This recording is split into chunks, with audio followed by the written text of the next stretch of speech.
Mother looked up from the very thin soup that she was stirring. "Well, it's high time there were new folks in the big house. High time! And I do hope they're plantin' folks, not shiftless like the last ones. 3 years now since there's been a good garden on this place. Never enough to put anything up for the winters, and last winter the worst in years. I don't know how we ever got through it, and I don't know how we'll ever make out if they're not plantin' folks. I just don't know, with food getting scarcer all the time and no place to get a vegetable except the fat man's at the crossroads, and him with his dogs and all, and crossin' the black road twice a day to get there. I just don't know. I just don't know." Mother was quite a worrier. "Now, my dear," said Father, "do try to adopt a more optimistic attitude.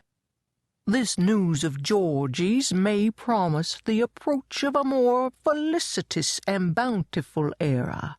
Perhaps it would be well if I were to indulge in a short stroll about the neighborhood and seek confirmation of this most auspicious rumor." Father was a Southern gentleman and always talked like that.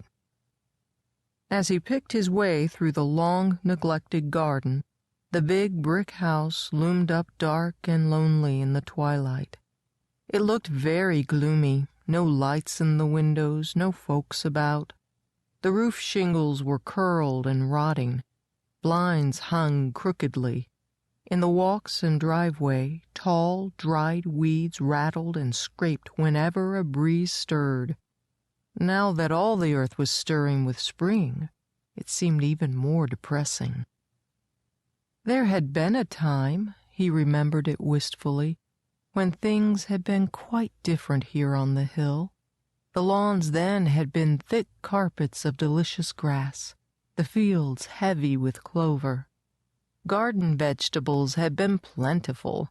He and Mother and all their numerous offspring had lived well.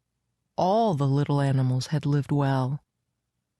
There had been good folks there in those days, children, too, who had played tag with them in the evenings, who had squealed with delight when Mother's skunks, their little ones strung out behind in solemn Indian file, had paraded across the lawn.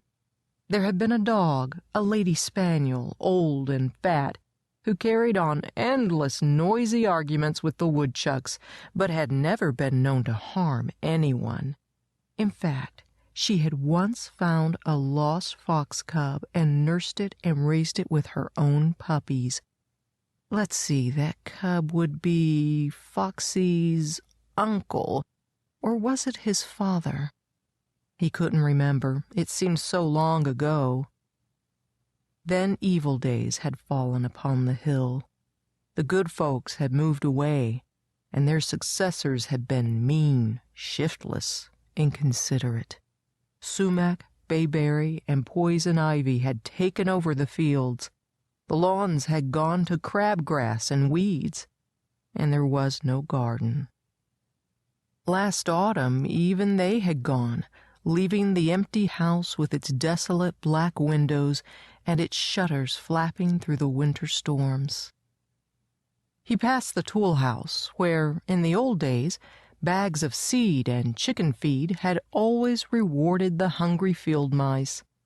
It had been empty for years. Every grain of food had been searched out during the cold, hard winters. None of the animals ever went there any more. Porky the woodchuck was on the side lawn, hungrily snatching at the straggly patches of grass. His fur looked moth-eaten, and he was quite thin, a very different animal from the fat, waddling Porky who last fall had squeezed himself down his burrow to sleep away the winter. Now he was trying to make up for lost time. After each mouthful he would raise his head, look all around, and grumble, then snatch another mouthful. It made his grumbling come in short bursts.